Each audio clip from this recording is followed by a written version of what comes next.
کا نام کیوں لے رہا ہوں؟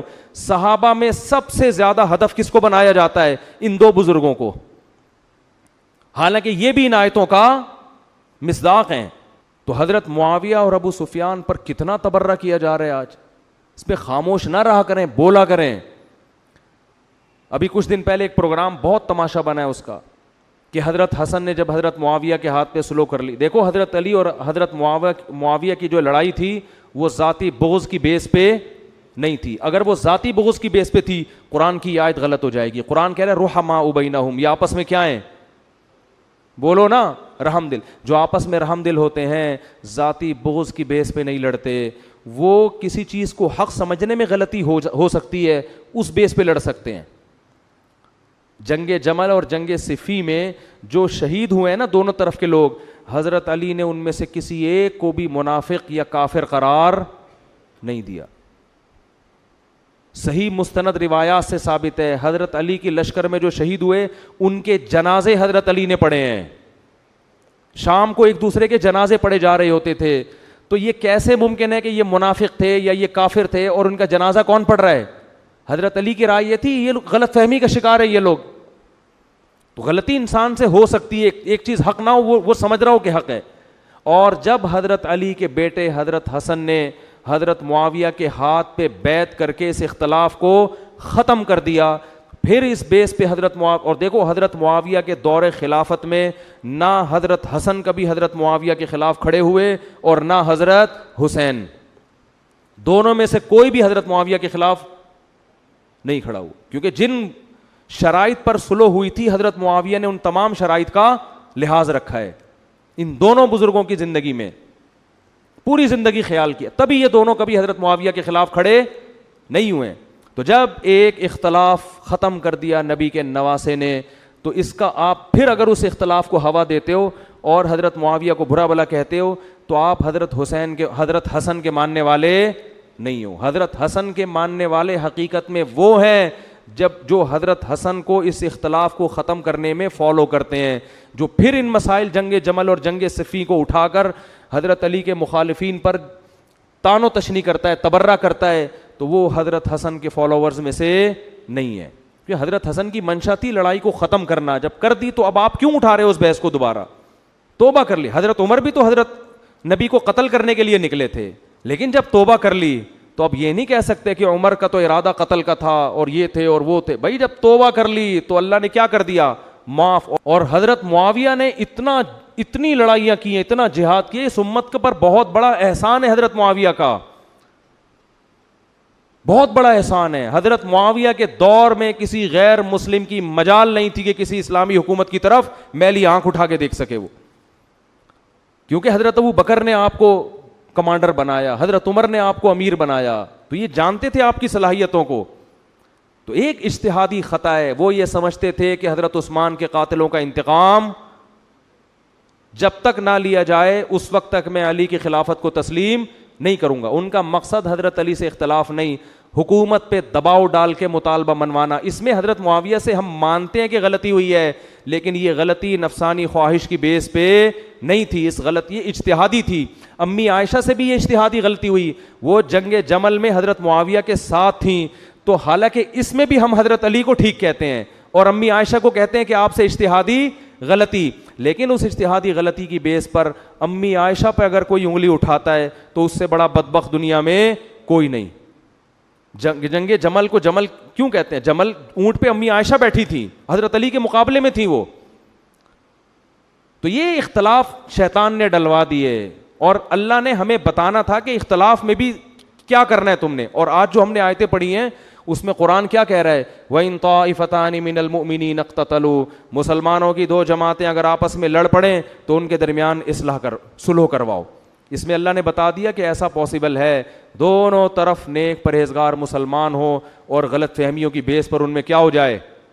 بولو، لڑائی. پھر آگے قرآن کے الفاظ دیکھیں کہ اگر صلح نہ ہو سکے فَإِن بَغَتْ إِحْدَاهُمَا عَلَى الْأُخْرَى، تو پھر دیکھو حکومت کے خلاف کون کھڑا ہوا ہے. جو حکومت کے خلاف کھڑا ہوا ہے حکومت کا ساتھ دے کے تم اس کے خلاف تلوار چلاؤ. فَإِن فَاءَتْ، اگر وہ رجوع کر لے، فَأَصْلِحُوا بَيْنَهُمَا، تو پھر قیامت تک تلوار نہیں چلے گی، پھر دونوں کے درمیان کیا کرا دو؟ سلو. اور قرآن کہہ رہے ہیں انما المؤمنون اخوۃ, یہ سب مومن آپس میں بھائی ہیں, ان میں صلح کراؤ. تو یہ اللہ دونوں فریقوں کو کیا کہہ رہا ہے؟ مومن ہیں. حضرت علی نے حضرت معاویہ کے خلاف تلوار چلائی, حضرت حسن نے کیا کیے؟ اس آیت پر عمل کیا کہ مومنین آپس میں بھائی ہیں, ان کے درمیان کیا کرو؟ سلو. تو ان کا خیال یہ تھا کہ اگر میں خلافت کا دعویٰ کروں تو سلو نہیں ہو سکتی, پھر لڑائی ہوگی. خلافت سے دستبردار ہو گئے. تو اگر آپ کی تھنکنگ پازیٹیو ہے تو آپ اس غلطی کی اچھی توجیہ نکال سکتے ہو اور صحابہ کے بارے میں اچھے الفاظ استعمال کرو گے. لیکن اگر آپ کے کھوپڑی میں خناس بھرا ہوا ہے, آپ کو منفی سوچنے کی عادت ہے, تو بھائی آج آپ حضرت معاویہ کو برا کہہ رہے ہو, کوئی بھروسہ نہیں ہے کل آپ باقی صحابہ کو بھی برا بلا کہو گے. پہلے یہ شیعہ لوگوں کا کام سمجھا جاتا تھا کہ وہ تو کرتے ہی ہیں. اب کچھ سنی بھی اس میدان میں کود پڑے ہیں اور صحابہ کے بارے میں غلط الفاظ استعمال کر رہے ہیں. ایک آخری بات کر کے میں اپنے بیان کو ختم کرتا ہوں. حضرت معاویہ اور ابو سفیان کو یہ فضیلت ہے کہ وہ نبی کے سسر اور نبی کے برادر نسبتی ہیں. جنگ نہیں کی, دنیا پریشان ہو گئی. قبلہ نے فرمایا حسن سے صلح کی گئی, حسین سے جنگ کی گئی. دونوں سے کیے جانے والے سوال مختلف تھے. حسن سے حکومت مانگی گئی تھی, حسین سے بیعت مانگی گئی تھی. اب سوال مختلف کرتے ہو اور پھر کہتے ہو کہ جواب مختلف کیوں ہے؟ اگر وہی سوال تو امام حسن سے کرتے جو امام حسین سے کی تھی تو کربلا برپا ہو جاتی. تو جب زمانہ امام حسن تھا تو آپ نے دیکھا کہ معاویہ کی منافقت کو صلح سے بے نقاب کر دینا ضروری ہے, اور حسین نے دیکھا کہ کربلا والے آپریشن کے بغیر گزارا نہیں ہوتا. یہ کہا جا سکتا تھا کہ چانس نہیں دیا گیا. آل محمد تھوڑا سا چانس دیتے. ایک طرف سیاست دنیا, فریب کاری شیطان, رشوت اور اس کے جتنے فیکٹ ہیں وہ پچھلی تقریروں میں نے آپ کی خدمت میں عرض کی ہیں. سب سے پہلے دشمنی ولایت, کہ اگر ولایت آل محمد کو تسلیم کر لیں گے تو حکومت کرنے کا حق نہیں رہتا. ولایت کی مخالفت اسی لیے کی گئی کہ کہیں حکومت آل محمد کے حوالے نہ کی جائے. تو جہاں جہاں گردن میں حکومت کرنے کا سریہ ہوتا ہے وہاں وہاں علی کی ولایت کا انکار ہوتا ہے کہ کہیں میرے تھانے داری ختم نہ ہو جائے, کہیں میری چودراہٹ ختم نہ ہو جائے. یہ پہلا فیکٹ تھا حضرت امام حسن علیہ السلام کے زمانے میں جو مشکلیں وراثتاً امام کے پاس آ رہی ہیں. پہلا ولایت کا انکار. دوسرا وضع حدیث کا فتنہ, جیلی حدیث ساز پیدا کیے جا رہے ہیں اور جنہوں نے کاتب وحی قرار دے دیا. ام المومنین حضرت عائشہ نے ائمہ معصومین نے ان کے ساتھ گزارا کیا ہے آپ حضرات کو معاشرے کے اندر زندہ رکھنے کی خاطر. 6 مرتبہ امام صادق سے بندے نے پوچھا آپ کا ام المومنین عائشہ کے متعلق کیا خیال ہے؟ امام نے سکوت اختیار کیا. تو سکوت جو ہے وہ بہت بڑی چیز ہوتی ہے. اس لیے معاشرے کو سمجھیے اور معاہدہ حسنہ کو سمجھیے اور اپنے پیغام کو پہنچائیے, نہ کہ ان کی طرح کے جس طرح سے ایک ہوشیار وکیل کا طریقہ ہوتا ہے کہ وکیل مخالف کو غصہ دلا دے تاکہ وہ اپنے موضوع کی طرف آئی نہ اور الٹی پلٹی باتیں کرنے لگے. تو رازم کی باتیں اور ہوتی ہیں اور بازم کی باتیں اور ہوتی ہیں. جہاں پہ آپ کی خدمت میں یہ عرض کرنا چاہتا ہوں 2300 حدیثیں ام المومنین حضرت عائشہ نے معاویہ کے فضائل کی بیان کی جن کا سرے سے کوئی وجود ہی نہیں تھا. اسی زمانے میں اسے کاتب وحی کریٹ کر دیا گیا کہ یہ کاتب وحی ہے, اور یہ نہ سوچا گیا کہ جس نے فتح مکہ کے وقت مصلحتاً کلمہ پڑھاؤ. اب فتح مکہ کے بعد آیتیں کتنی آئیں جو یہ صاحب لکھتے تھے. پہلے تو ان آیتوں کو کاؤنٹ کیجئے. غدیر میں وحی کا سلسلہ بند ختم. الیوم اکملت لکم دینکم واتممت علیکم نعمتی ورضیت لکم الاسلام دینا. اور اس کے بعد یہ سیکنڈ لاسٹ آیت ہے, اور لاسٹ آیت جو آئی الیوم یائس الذین کفروا من دینکم, آج کافر تیرے دین سے مایوس ہو گئے.